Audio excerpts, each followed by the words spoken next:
So we're going to do some Sculptra injections today, and Sculptra is really an entirely different type of filler from your usual fillers that you guys are used to seeing, like Restylane and Juvederm and so on, which are all hyaluronic acids. Sculptra is poly-L-lactic acid, which is a polymer that stimulates collagen production. So it works differently from the other fillers. The other fillers you can think of, they're just an instant effect. This takes time to work. So a series of injections, typically about 1 to 2 months apart, usually 3 to 4 injections. And what you see is over time, your body will build collagen. The disadvantage of that is it takes a long time. The advantage of that is that it lasts much longer than the other fillers typically over time. But you can also fill a much larger area with the product. And this is the injection here. I'll show you. We're going to do the temporal area on this lovely patient here.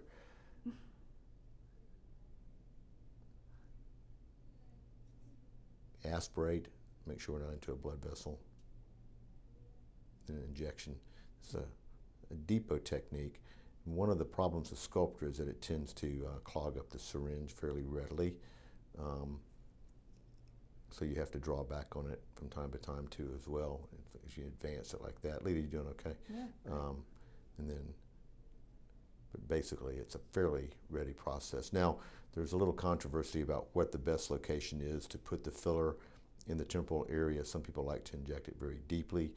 I think the problem with that is that the product, if you do that, it goes too deep and it doesn't really help actually treat the problem per se.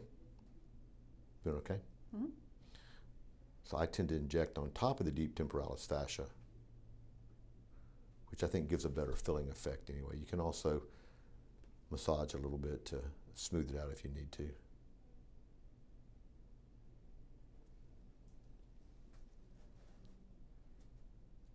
I think this is one of the best areas to inject Sculptra into, is the temporal area.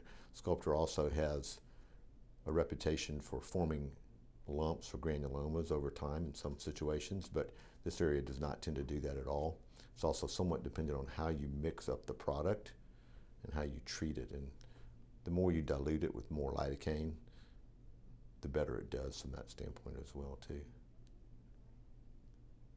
Now this, you'll see that it's filling up the temporal area right now, and this fill will last for about 24 hours, then it'll go down, and then the body will generate collagen over the next month or so, and you'll see it come back up at that point anyway. You okay? Doing good? Everything good? Not too bad? Not bad at all. All right, and there we are with that.